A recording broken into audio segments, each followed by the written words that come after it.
মসজিদের অস্তিত্ব করে দিচ্ছে। মাদ্রাসার প্রতি হামলা, যেখানে 700, 800, 500 দীর্ঘদিন যাবত কোরআনের দার্স, হাদিসের দার্স যেখানে তালিম দেওয়া হতো, সেই সমস্ত কারখানা, ইমানি কারখানা ভেঙে তছনছ তারা করে দিচ্ছে। তারা জানে যে ইমানি পাওয়ার হাউসে যদি অ্যাকশন নেওয়া যায় তাহলে মুসলমানরা দুর্বল হবে। কথা বুঝে এসেছে জি? আল্লাহ পাক আমাদের সকলকে বুঝার তৌফিক দান করুক, বলেন আল্লাহুম্মা আমিন। আল্লাহ ওয়ালা বন্ধু, আজকে সেই নবীর ঘরের জলসা, মাদ্রাসার সেই বানাতের জলসা। নারী সর্বপ্রথম আমাকে জানতে হবে যে নারীর সম্মান কোন ধর্ম দেয় নাই। নারীর সম্মান ইসলাম যতটা আল্লাহ পাক দিয়েছেন, জোরে বলেন সুবহানাল্লাহ। একটা নারীর সম্মান সবথেকে বেশি কোন ধর্ম দিয়েছে? ইসলাম। বাবজি সোনাল্লালেরা, নওজোয়ান তরুণেরা, আমার সোনামণি মা ও বোনেরা, নারী কত বড় মূল্য সম্পদ একবার ভাবেন। আজকে যা চলছে যুগ জামানা, কন্যার প্রতি সকলেই রাজি না। মুসলিম শরীফের ভিতরে এসেছে, মুসলিম শরীফ সিয়াসিত্তা কোরআনের পরে যে 6টি কিতাব মানুষের কাছে গ্রহণযোগ্য, এই 6টি কিতাবের ভিতরে একটি কিতাবের নাম হলো মুসলিম।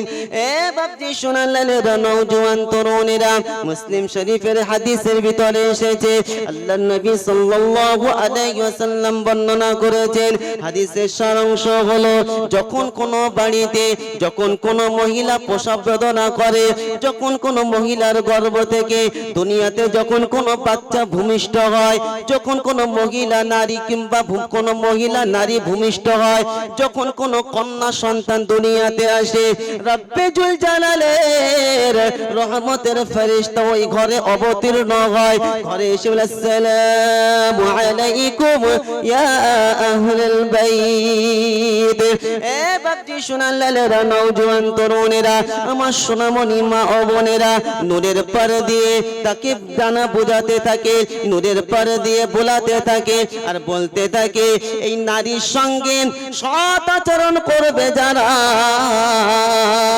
এ বাপজি সোনাল্লালেরা, নওজোয়ান তরুণেরা, এই নারীর সুখে দেখভাল করবে যারা, এই নারীর সহযোগিতা করবে যারা, লম্বা সময় পর্যন্ত, মওত পর্যন্ত আল্লাহর সাহায্য পেতে থাকবে তারা। এই নারীকে 4টে গুণে গুণান্বিত করবে যারা। সর্বপ্রথম হলো, নারী যখন ভূমিষ্ঠ হবে, নারীর একটা ইসলামী সুন্দর নাম রাখো, ওই নারীর একটা সুন্দর ইসলামী নাম রাখো, নারীর পিছনে পয়সা খরচা করো। এ বাপজি সোনাল্লালেরা, নওজোয়ান তরুণেরা, ওই নারীকে দ্বীনের শিক্ষা দাও। কি শিক্ষা বলেন? দ্বীনের শিক্ষা দাও, সুন্দর নাম রাখো, আকিকা করো, দ্বীনের শিক্ষা দাও, আর সুন্দর পাত্রের সঙ্গে তার বিবাহের ব্যবস্থা করো। সোনাল্লালেরা, নওজোয়ান তরুণেরা, যে নিজের কন্যাকে দ্বীনের শিক্ষায় শিক্ষিত করবে, যে নিজের কন্যাকে দ্বীনের শিক্ষায় শিক্ষিত করবে, আল্লাহর কাছে সম্মানীয় ওই ব্যক্তিটা হবে। বাপজি সোনাল্লালেরা, নওজোয়ান তরুণেরা, প্রতিটা পিতার করণীয় হলো, প্রতিটা মায়ের করণীয় হলো তার নিজের কন্যাকে সুন্দর ইসলাম মোতাবিক নাম রাখা। আজকে চলছে যা যুগ জামানা, ইসলাম মোতাবিক নাম মুসলমানের পছন্দ হয় না। কি নাম পছন্দ বলো? কম্পিউটার নাম দেখছে, মোবাইল নাম দেখছে, সাহাবিয়ার নাম না, ওটা থাক। নাম কি? পীযুষ। নাম কি বলেন? নাম হলো মোহাম্মদ পীযুষ। অর্থ কি বলো? তুমি বলো। শুনেছেন জি? কি নাম? আল্লাহু আকবার। নাম কি? নাম হচ্ছে ঝামেলা খাতুন। কি নাম বলো? বাপজি সোনাল্লালেরা, এমন এমন নাম আছে যে নাম বলাই যায় না। এমন এমন নাম আছে শিরিক নাম, বিদআত নাম, শরীয়তে কোনো জায়েজই নাই। নাম কি? নাম হচ্ছে আর্টস। নাম কি বলেন? সর্বনাশ। আল্লাহ ওয়ালা বন্ধু, আল্লাহ পাক বুঝার তৌফিক দান করুক, বলেন আল্লাহুম্মা আমিন। তালি যখন কোন নারী দুনিয়াতে আসে, রহমতের ফেরেশতা ওই ঘরে কি হয়? অবতীর্ণ হয়, ফারিস্তা এসে তার নূরের পার দিয়ে কি বলেন জি, তাকে এ করতে থাকে, নূরের পার দিয়ে ডানা দিয়ে তাকে স্পর্শ করতে থাকে আর বলে এই নারীর সঙ্গে যারা সদ্ব্যবহার করবে, নারীর সুন্দর নাম যারা রাখবে, নারীকে যারা দিনের শিক্ষা দেবে, আল্লাহওয়ালা বন্ধু, আল্লাহর সাহায্য তাদের সঙ্গে অব্যাহত থাকবে। জোরে বলে, চিল্লে বলতে পারলেন না? নারী হলে খুশি না নারাজ? যার হয়েছে তাকে জিজ্ঞাসা করো। আল্লাহ, প্রথম সন্তান নারী। আরে বোকা কোথাকারে, আপনার যে প্রথম সন্তান নারী, কন্যা সন্তান হয়েছে, কসম শুনে রেখে দেন, আল্লাহ পাক তার জন্য বরকতের দরজা খুলে দেয়। জোরে বলে, কার কার প্রথম সন্তান কন্যা? হাত তোলেন তো দেখি। আমার প্রথম সন্তান কন্যা, হাত নামান। মাশাআল্লাহ। এতে আপনারা খুশি না বেজার? খুশি আলহামদুলিল্লাহ। বাবজি সোনার লালেরা, নওজোয়ান তরুণেরা, যার কন্যা সন্তান দুটো হবে, আল্লাহর নবী সাল্লাল্লাহু আলাইহি ওয়াসাল্লাম শুনিয়েছেন, কন্যা সন্তান যার হবে, কন্যা সন্তানকে সুন্দর করে লালিত পালিত করলো, ইসলাম মোতাবেক নাম দিল, আকিকা করলো, দ্বীনের শিক্ষা দিল, সুন্দর পাত্রের সঙ্গে বিবাহ দিল। বাবজি সোনার লালেরা, নওজোয়ান তরুণেরা, যেমন দুটো আঙুল পরস্পর আছে, আল্লাহর নবী সাল্লাল্লাহু আলাইহি সাল্লাম জান্নাতে আল্লাহর নবীর ঘরের পাশে ওই ব্যক্তির ঘর হবে। বাবজি সোনার লালেরা, নওজোয়ান তরুণেরা, আমার নবীর কটা কন্যা সন্তান ছিল বলো? চারটে। কটা? চারটে। পুত্র সন্তান একটা বেঁচে ছিল না, বাল্যকালে ইন্তেকাল করেছিল। আল্লাহ পাক কত সুন্দর হিকমত ব্যবহার করেছে। বাবজি সোনার লালেরা, নওজোয়ান তরুণেরা, কোন একটা হাদিসে এই যে মাওলানা আছেন, আপনাদের এখানে জবরদস্ত আলেম আছে, গ্রামের গরু ঘাস খায় না, আর গ্রামের মোল্লা সম্মান, জোরে বলো, পাই না, যে জানে সে বলে না। এইরকম জবরদস্ত আলেম আপনাদের এখানে আছে। আপনাদের কাছে বলে যাচ্ছি, কিয়ামত পর্যন্ত আপনাদের চ্যালেঞ্জ দিয়ে যাচ্ছি, কিয়ামতের সকাল পর্যন্ত কোন একটা হাদিসে, কোন একটা কিতাবে কোনদিন পেয়েছেন কিংবা পড়েছেন, কোন আলেমের কাছে শুনেছেন আল্লাহর নবী সাল্লাল্লাহু আলাইহি ওয়াসাল্লাম পুত্র সন্তানের জন্য আল্লাহর কাছে দোয়া করেছে? বাবজি সোনার লালেরা, নওজোয়ান তরুণেরা, তাই বলে আমি আপনাকে পূজাতে এটা বলছি না যে পুত্র সন্তানের জন্য দোয়া করা যাবে না, এটা কিন্তু আমি কালিমুল্লাহ বলছি না, নবীর কথাটা আপনাকে বললাম। বাবজি সোনার লালেরা, নওজোয়ান তরুণেরা, আল্লাহ পাক কোরআনে শুনেছেন, মা কানা মুহাম্মাদুন আবা আহাদিম মির রিজালিকুম ওয়ালা رسول الله وخاتم النبيين। বাবজি সোনার লালেরা, নওজোয়ান তরুণেরা, আল্লাহ পাক শুনিয়েছেন, মুহাম্মদ কোন পুরুষের পিতা নন। বাবজি সোনার লালেরা, নওজোয়ান তরুণেরা, আমার সোনামণি মা ও বোনেরা, কসম খোদা শুনে রেখে দাও, যে বাড়িতে প্রথম সন্তান কন্যা হবে, ওই বাড়ির জন্য আল্লাহ পাক বরকতের দরজা আসমানে খুলে দেয়। নারাজ হলে হবে না, ওই কন্যাকে তুমি আদর করো, ওই কন্যাকে আদর করো, কন্যাকে স্নেহ করো, কন্যাকে মায়া করো, কন্যাকে দ্বীনের শিক্ষা দাও। বাবজি সোনার লালেরা, নওজোয়ান তরুণেরা, আমার সোনামণি মা ও বোনেরা, কন্যার প্রতি আপনি নারাজ হবেন না। সেদিন কাদিন আজকের কথা শুনছিলাম, এমন মুসলমান এমন জায়গায় পৌঁছে গেছে, যার দুটো মেয়ের পরে যখন তিনটে হলো, সঙ্গে সঙ্গে স্ত্রীকে বলছে, আমি তোমাকে তালাক দেব, এটা তুমি শোনো। স্ত্রী বিছানায় শুয়ে আছেন, আল্লাহর কাছে দোয়া করছে, রব্বানা দুটো কন্যা সন্তান দিয়েছো, তিনটে যদি হয়, আমার প্রতি নারাজ স্বামী আছে, শাশুড়ি আমার প্রতি নারাজ, আমার আত্মীয় স্বজন আমার প্রতি নারাজ, আমাকে সে তালাক দেবে বলেছে। আল্লাহ, বাচ্চা দেওয়ার মালিক তুমি, অন্য কারোর কাছে বলবো না, কোরআনে আছে এটা তার নমুনা। বাচ্চা দেওয়ার মালিককে বলো, সন্তান দেওয়ার মালিককে আল্লাহ। আল্লাহ যাকে চান আল্লাহ পাক কোরআনে শুনিয়েছেন, আল্লাহ পাক যাকে চান তাকে পুত্র সন্তান দান করেন, আল্লাহ যাকে চান তাকে কন্যা সন্তান দান করেন, আবার আল্লাহ যাকে চান তাকে পুত্র কন্যা একই সঙ্গে দান করেন। এই অনেক জমক বাচ্চা হয় কি হয় না? একসঙ্গে হয় কি হয় না? একটা ছেলে একটা মেয়ে। আবার আল্লাহ যাকে চান তাকে আল্লাহ যাকে চান বাচ্চা অনেককে দেন না। এইরকম অনেক ব্যক্তি আছে, এইরকম অনেক নারী আছে। ইন্নাল্লাহা আলা কুল্লি শাইইন কাদির। সর্ববিষয় শক্তিমান কে বলেন? আল্লাহ। এ বাপজি সোনালালেরা, নওজোয়ান তরুণেরা, আমরা সকলে ইব্রাহিম নবীর নাম শুনেছি। 86 বছর বাচ্চা নাই। কত বছর বলেন? 86 বছর। 86 বছর পরে 86 বছর আল্লাহর কাছে দোয়া করে গেছে, রব্বি হাবলি মিনাস সালিহিন। এ বাপজি সোনালালেরা, নওজোয়ান তরুণেরা, আল্লাহ পাক 86 বছর বয়সে আল্লাহ পাক তার খলিলকে বাচ্চা দান করেছেন। নবী আল্লাহর কাছে চেয়েছেন, আল্লাহ পাক কোরআনে শুনিয়েছেন 27 পারা সূরা ওয়াকিয়াতে, আআতুম তাখলুকুনাহু আম নাহনুল খালিকুন। তোমরা কি মনে করো বাচ্চাকে সৃষ্টি করে তোমরা না আমি আল্লাহ? বাচ্চাকে দেয় বলেন আল্লাহ। চাইতে হলে আল্লাহর কাছে বলো, বিবিকে ধমক দিও না। আর তালাকের কথা যে তুমি বলে ও জীবনটাকে নষ্ট করতে চাইছো, কবরে গেলে কবরের আযাব থেকে কোনো মামু তোমাকে বাঁচাতে পাবে না। কেন? তুমি যে মুসলমান, তুমি বলেছো লা ইলাহা ইল্লাল্লাহ। কেউ বাচ্চা দিতে পারে না, দিতে পারেন যিনি, তিনি হলেন আল্লাহ, অন্য কেউ না। আমরা শুধু মনে করি কালেমায়ে লা ইলাহা ইল্লাল্লাহ, লা ইলাহা ইল্লাল্লাহ সব জায়গায় ফিট করতে হবে।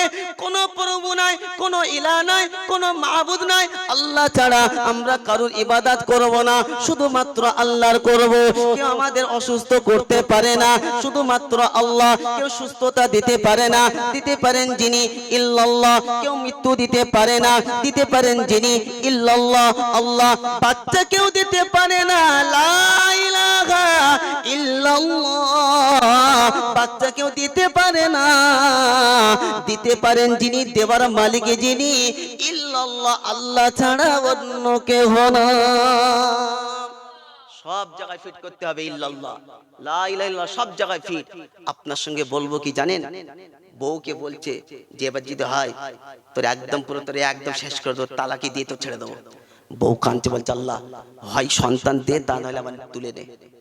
হয় সন্তান দে, তা নাহলে কেন? দুটো বাচ্চার পরে যে তিনটে ফের যদি হয়, এমনি এই দুটো লালন পালন করতে হবে, ফের তিনটে, আবার এদিক স্বামী হারা, ওর জিন্দেগিটা কেমন হবে বলে? বলছি এর পেটে শুধু হচ্ছে মেয়ের কারখানা, শুধু মেয়ে। কত বড় জায়গায় পৌঁছে গেছে একবার ভাবো। আরে বোকা, তিনটে মেয়েকে সুন্দরভাবে লালিত পালিত করবি, তুই তো তিনটে জান্নাতের মালিক হয়ে গেলি। জোরে বলে, তোর মতো সৌভাগ্য কি আছে যে আল্লাহ আমাকে এ করে না? ওরা আল্লাহ, ও দেখো নামাজ পড়ে না, রোজা করে না, শুধু গাঁজায় টান দেয়, বিড়িতে বান্ডিল বান্ডিল চালাচ্ছে, খৈনি খাচ্ছে, সবকিছু করছে, শুধু ছেলে আর ছেলে। শুধু কি বলে? ছেলে আর ছেলে। আরে শুধু আফসোস করছে। কখনোই না। আল্লাহ ওয়ালা বন্ধু শোনেন, এটা হলো আপনার জন্য। আল্লাহ যাকে ভালোবাসেন আল্লাহ পাক তার ঘরে কন্যা সন্তান দান করেন। জোরে বলেন সুবহানাল্লাহ। মনে থাকবে ইনশাআল্লাহ। আল্লাহ পাক আমাদের সকলকে কন্যা সন্তানের সঙ্গে সৎ ব্যবহার করার তৌফিক দান করুক। বলেন আল্লাহুম্মা আমিন। আওরাতুন, আওরাতুন বাংলা অর্থ হলো লুকিয়ে থাকা। সর্বপ্রথম শুনি আমরা, মহিলা কত বড় সম্পদ জানেন? আল্লাহ মহিলা সম্পর্কে একটা সূরা নাজিল করেছে। সূরাটার নাম হলো সূরা আন-নিসা। সূরার নাম কি? নিসাউন মানে কি? আওরাত। যখন মানুষ বিয়ে করতে যায় দেখবেন ইমাম সাহেব যে খুতবা পড়ে না, তে সূরা নিসার এই প্রথম আয়াতটা পড়ে। কথা বুঝতে পারছেন না? সূরা ফাতিহা, সূরা বাকারা, সূরা আল ইমরান। চতুর্থ নম্বর সূরার নাম কি? 114টা সূরার মধ্যে, তাই তো? 114টা সূরার মধ্যে চতুর্থ নম্বর সূরাটার নাম হলো সূরাতুন আন-নিসা। মনে থাকবে? নিসাউন মানে কি বলেন? নিসাউন মানে আওরাত, মহিলা। আওরাতের বাংলা অর্থ হলো লুকিয়ে থাকা, আবডালে থাকা, আড়ালে থাকা। এর একটা সম্মান আছে না না? আইয়ামে জাহেলিয়াতের যুগে নারী কেমন তাদের কাছে অবজ্ঞা ছিল শোনেন। এ বাপজি সোনালালেরা, নওজোয়ান তরুণেরা, নারী হওয়া নিজেদেরকে অপরাধ বলে মনে করত, স্ত্রীদের সঙ্গে ঝামেলা করত, স্ত্রীদের প্রতি অত্যাচার করত। চলছে যা যুগ জামানা, এইরকম আচরণ যার ভিতরে থাকবে, কসম খোদা শুনে রেখে দাও, মুসলমান হতে পারে না। আইয়ামে জাহেলিয়াতের যুগ ছিল বর্বরতার যুগ। এ বাপজি সোনালালেরা, নওজোয়ান তরুণেরা, যদি কারোর মেয়ে সন্তান হতো, তার স্ত্রীকে বলতো তুমি অপরাধী, তোমার পেটে শুধু মহিলা হয়, তোমার পেটে মহিলা হয়। এ বাপজি সোনালালেরা, স্ত্রীকে বলতো মেয়েকে সুন্দর করে গোসল করিয়ে দাও, সুন্দর লিবাস পরিধান করিয়ে দাও। মেয়েকে সুন্দর করে গোসল করিয়ে দিত, স্বামীর কথা মোতাবেক স্ত্রী সুন্দর লিবাস পরিধান করাতো। বাচ্চাকে বাপ নিয়ে বলতো কোচি চলো, তোমাকে ভ্রমণ করতে নিয়ে যাব, তোমাকে ঘুরতে নিয়ে যাব, তোমাকে অমুক জায়গায় নিয়ে যাব।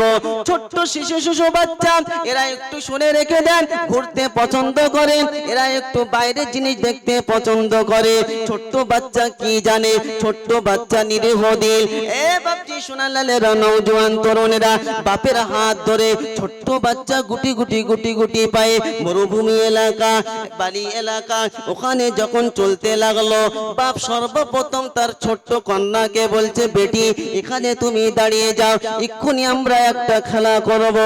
এ বাপজি সোনালালেরা, নওজোয়ান তরুণেরা, আমার সোনামণি মা ও বোনেরা, আওরাতদেরকে, কন্যাদেরকে তারা কেমন বোঝা বলে মনে করত, কেমন দোষ বলে মনে করত, কেমন অপরাধী বলে মনে করত। ছোট্ট বাচ্চাদের উপরে কেমন অত্যাচার জুলুম করত।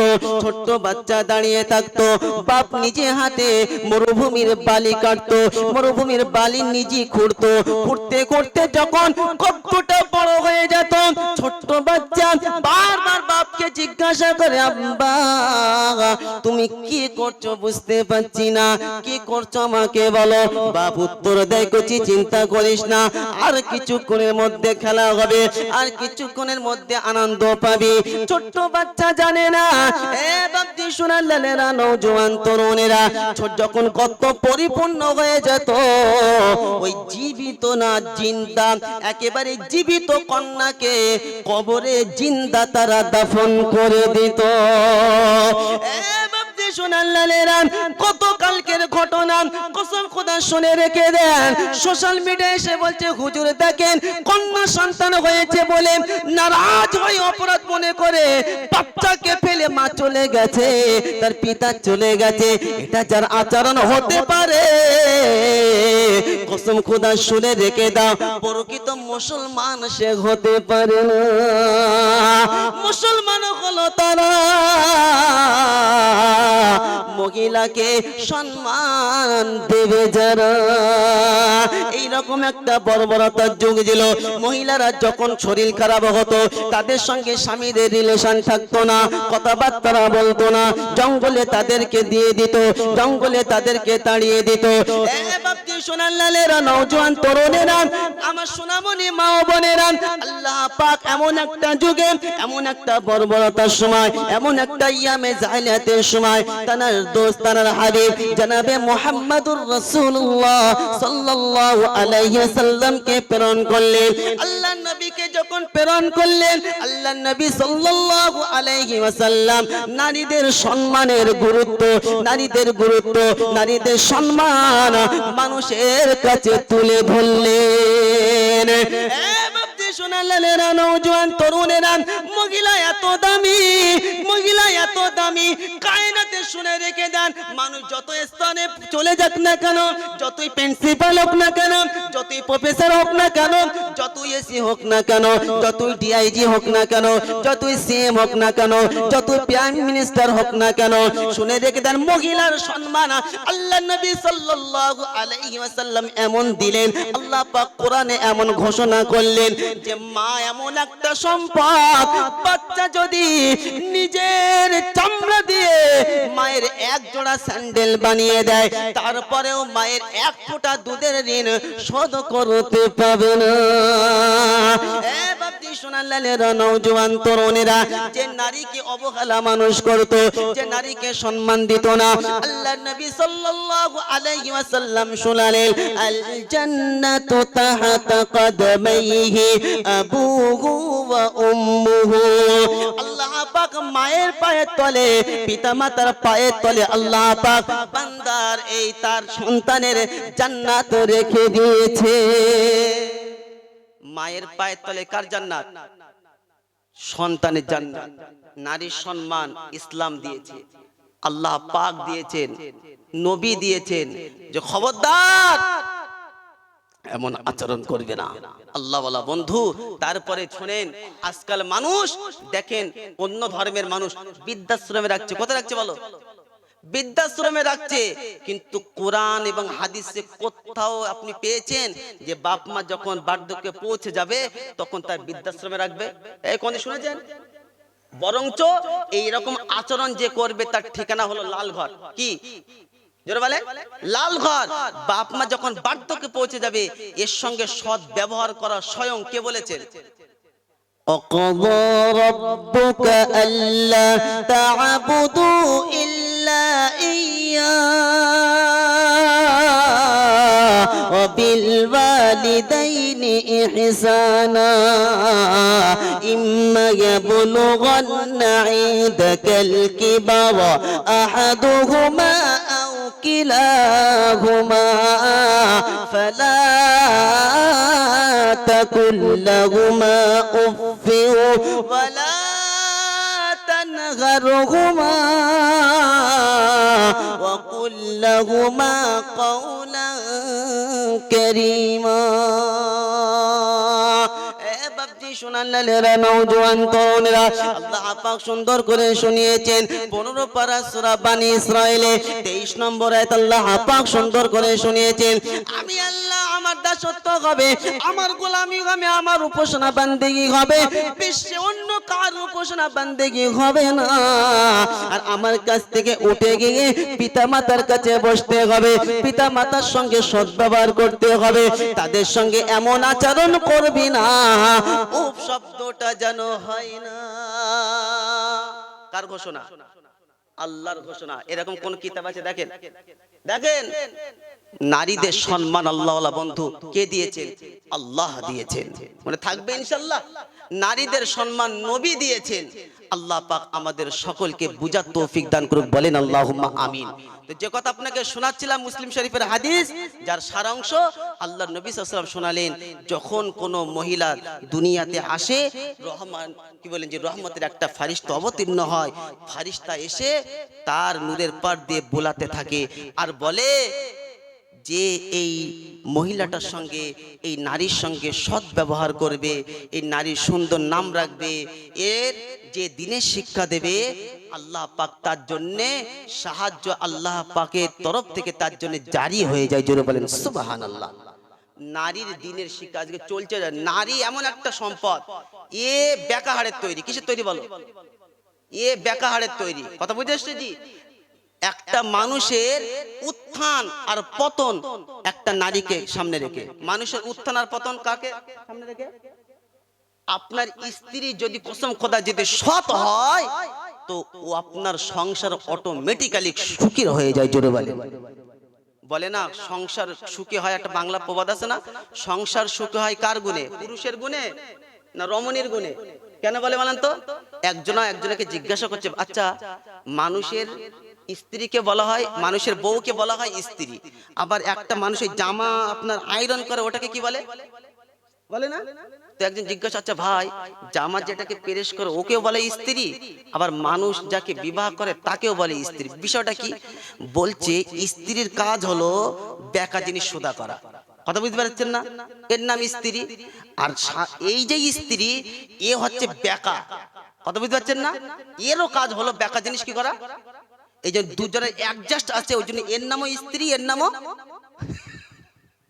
কথা বুঝতে পারছেন না আপনি? আর আমি স্ত্রী বলি কি বলি না? আর জামা যেটা প্রেস কি তাটাকে কি বলি? স্ত্রী। কসম খোদা শোনেন, নারী যখন সৎ হবে ইমরাতুস সালিহা নিসফুল জান্নাহ, নারী যদি সৎ হয় জান্নাতের অর্ধেক সুখ দুনিয়াতেই পাওয়া যায়। জোরে কথা বুঝে আসছে জি?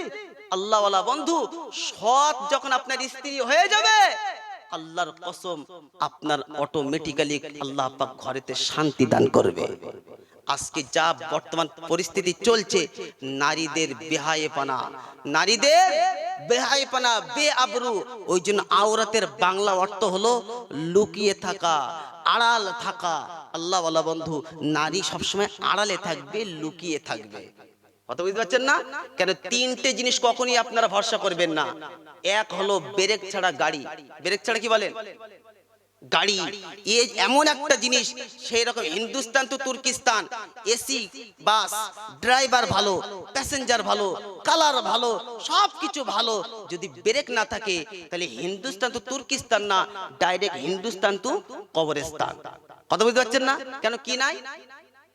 ব্রেক নাই। যে জিনিসের ব্রেক নাই এর কোনো ভরসা নাই। দ্বিতীয় নম্বর হলো নদী কিংবা পাহাড়ের ধারে বাড়ি। কথা বুঝেছে জি? নদীর এক কুল গড়ে, এক কুল ভাঙে। যখন তখন কি বলেন যে আপনি ঘুমিয়ে আছেন, এমন আসলো জোয়ার ভাটা, আপনাকে তলিয়ে দিল। পাহাড় থেকে এমন পাথর পড়লো, আপনার ঘরটা নষ্ট হয়ে গেল। হ্যাঁ না বলেন? তো পাহাড়ের ধারে বাড়ি, ব্রেক ছাড়া গাড়ি। আর 3 নম্বর যে কথা বলার জন্য আপনাদেরকে আমি এখন বলেছি, তৃতীয় নম্বর হলো পর্দা ছাড়া, জোরে বলো, নারী। যে নারীর সব আছে, সুন্দর যাচ্ছে, পর্দা নাই, কসম খোদা ওখানে কিয়ামত পর্যন্ত শান্তি নাই। কথা বুঝে আসছে জি? তাহলে প্রত্যেক নারীকে দ্বীনের শিক্ষা দিতে হবে। কি দিতে হবে? তলাবুল ইলমি ফরিদাতুন আলা কুল্লি মুসলিমিন ওয়া মুসলিমা। প্রতিটা নরের জন্য যেমন ইলম শিক্ষা ফরজ, প্রতিটা পুরুষের জন্য যখন ইলম শিক্ষা ফরজ, প্রতিটা নারীর জন্য ইলম শিক্ষা ফরজ। বাপজি সোনাল্লালেরা, নওজোয়ান তরুণেরা, আমার সোনামণি মা ও বোনেরা, আজকে নারীরা যখন দ্বীনের শিক্ষা তাদের ভিতরে থাকবে, স্বামীর সঙ্গে কেমন আচরণ করতে হয়, আত্মীয়তার সঙ্গে কেমন আচরণ করতে হয়, সব কিছু তার ভিতরে চলে আসবে। দ্বীনের শিক্ষা যখন থাকবে না, তো ওই নারী কখনোই সৎ হতে পারে না। একজন সৎ নারীর আলামত শোনেন, এ বাপজি সোনাল্লালেরা, নওজোয়ান তরুণেরা, সৎ নারীর আলামত হলো নারী যখন, পুরুষ যখন বাড়িতে আসবে, যখন পুরুষ নারীর দিকে তাকাবে, নারী তখন ওই পুরুষকে আনন্দিত করবে। বাপজি সোনাল্লালেরা, নওজোয়ান তরুণেরা, সৎ নারীর পরিচয় হলো পুরুষ যখন অফিস থেকে, আদালত থেকে, ক্ষেত থেকে, খামার থেকে বাড়িতে আসবেন, যখন ডাকবে বিবি সকিনা, তো সমস্ত কাজ ফেলে স্বামীর সামনে লাব্বাইক বলে দাঁড়িয়ে যেতে হবে। কোনো কাজ ওই সময় করা যাবে না। আর আমার আপনার দাঁড়া বসো, সকিনার বাপ স্বামী এদিকে ডাকছে, স্বামী ডাকছে, নিজের কাজে ব্যস্ত, হাসের পুরো দিয়েই যাচ্ছে। কথা বুঝতে পেরেছে? এ যতই হোক না কেন, স্বামী তোমার যত দামি কাজ হোক না কেন, স্বামী যখন বাড়িতে আসবে, সমস্ত কাজ তোমাকে পরিহার করে, সমস্ত কাজ তোমাকে ত্যাগ করে আগে স্বামীর সামনে দাঁড়াতে হবে। এটা হলো সৎ নারীর পরিচয়। কোন নারীর পরিচয়? কথা বুঝে এসছে জি? স্বামী যখন তোমার দিকে তাকাবে, তো স্বামীকে তোমাকে খুশি আনন্দ দিতে হবে। স্বামী সুন্দর পোশাক নিয়ে আসছে, এটাকে লোককে দেখানোর জন্য নয়, কসম খোদা শোনো, নতুন যে পোশাক নিয়ে আসছে, সবকিছু নিয়ে আসছে, স্বামীকে তুমি আনন্দ দাও। স্বামী যত খুশি হবে, স্বামীর খুশিতে যখন তোমার যত দাঁত বার হবে, আল্লাহ পাক প্রতিটা দাঁতের বিনিময়ে আমল নামায় একটা করে নেকি লিখে দেবে। জোরে বলেন সুবহানাল্লাহ। আল্লাহ পাক আমাদের সকলকে বুঝার তৌফিক দান করুক, বলেন আল্লাহুম্মা আমিন। বাপজি সোনাল্লালেরা, নওজোয়ান তরুণেরা, আমার সোনামণি মা ও বোনেরা, নারীরা অনেক দামি, নারীরা অনেক দামি সম্পদ। এ বাপজি সোনাল্লালেরা, নওজোয়ান তরুণেরা, দেখেন ইসলামে তাদের কেমন অবদান আছে, ইসলামে তারা কেমন কষ্ট করেছে। যখন দিন তাদের ভিতরে এসে যাবে, বদ্দিন কখনোই প্রবেশ করবে না। আর দ্বীনের শিক্ষা যখন থাকবে না, বদ্দিন এমন ঘেরাও করে নেবে স্বামীর কাছে, কখনোই স্বামীর ভালোবাসার কথা শুনে রেখে দেন, স্বামীর কখন কখনোই গুণগান সে গাইবে না। অধিকাংশ মহিলা, অধিকাংশ নারী শুনে রেখে দেন জাহান্নামে যাবে একটাই কারণে। কটা কারণে বলেন? অধিকাংশ নারী আমার সোনামণি মা ও বোনেরা মাদ্রাসার জলসা বলে আপনাদেরকে শুনিয়ে যাচ্ছি, শুনে রেখে দেন এইরকম কাজ করবে না। আর এইরকম কাজ করলে জাহান্নাম থেকে কেউ বাঁচাতে পাবে না। অধিকাংশ নারী একটা ভুল করে, একটা কারণে অধিকাংশ নারী বেশি জাহান্নামে যাবে, সেটা হলো স্বামীর কৃতজ্ঞ আদায় করে না। স্বামীর কৃতজ্ঞ আদায় করে না। স্বামীর কাছে যেটা চাই স্বামী সেটাই দেয়। স্বামীর একটু ডাল সিজন, স্বামীর একটু অর্থ নাই, স্বামীর একটু ব্যবসাটা ভালো যাচ্ছে না, অফিস আদালতটা ভালো যাচ্ছে না, একটু পয়সার কমি খামা, স্ত্রী একটা দাবি করেছে, স্বামী যদি ওই মুহূর্তে ওই জিনিসটা না দিতে পারে, সঙ্গে সঙ্গে বাড়ির সকিনারা বলে আজও পর্যন্ত যেটা তোমার কাছে চেয়েছি কোনোদিনও পাই নাই। না শুকরিয়া হলো কি হলো না? ও বাপজি সোনার লালেরা, নওজোয়ান তরুণেরা, স্বামীর কৃতজ্ঞ যে নারী শুনে রেখে দেন আদায় করবে না, ওই নারীকে কেউ বাঁচাতে পাবে না। ওই জন্য আল্লাহ পাক আপনাদেরকে অনেক দামি করেছেন, অনেক দামি সম্পদ আপনারা, আল্লাহর নবী আপনাদেরকে সম্মান দিয়েছেন। আমার সোনামণি মা ও বোনেরা, স্বামী এমন একটা সম্পদ শুনে রেখে দেন। আল্লাহর নবী সাল্লাল্লাহু আলাইহি সাল্লাম শুনেছেন আম্মা জান আয়েশা থেকে বর্ণিত। এ বাপজি সোনার লালেরা, নওজোয়ান তরুণেরা, স্বামীর সম্মান কত অন্য হাদিসের রিওয়ায়াতে এসেছে। আল্লাহ পাক সিজদা করার হুকুম যদি আল্লাহর পরে কাউকে দিত তো প্রত্যেক নারীকে তার স্বামীর কাছে সিজদা করার কথা বলতো। কিন্তু আল্লাহ ছাড়া কারোর কাছে মাথা নত করা যাবে না। আল্লাহওয়ালা বন্ধু, এদিকে খেয়াল রাখতে হবে। ওই জন্য নিজের সন্তানকে, নিজের কন্যাকে দ্বীনের শিক্ষা দিতে হবে। এই যে আজকের দিন, আপনাকে বলবো কি, আজকে 25শে ডিসেম্বর বড় দিন, কথা বুঝতে পারছেন না? মানুষ রাস্তায় মহিলাদের এমন আনাগোনা, মহিলাদের এমন ভিড় ভাট্টা যে দিন না থাকার কারণে তারা দাঁড়িয়ে দাঁড়িয়ে বড় দিন উদযাপন করছে, কেক খাচ্ছে। কসম খোদা শুনে রেখে দেন, শুধুমাত্র দিনের শিক্ষা না থাকার কারণে। কেন না বলেন? এই যে মাদ্রাসা প্রতিষ্ঠিত হয়েছে, আপনার মেয়েকে কোরআন শিক্ষা দেওয়া হবে, আপনার মেয়েকে হাদিসের শিক্ষা দেওয়া হবে। আর আপনার মেয়ে যখন কোরআন হাদিস শিখে যাবে তখন কখনই স্বামীর সঙ্গে খারাপ আচরণ করবে? জোরে বলে আম্মা জান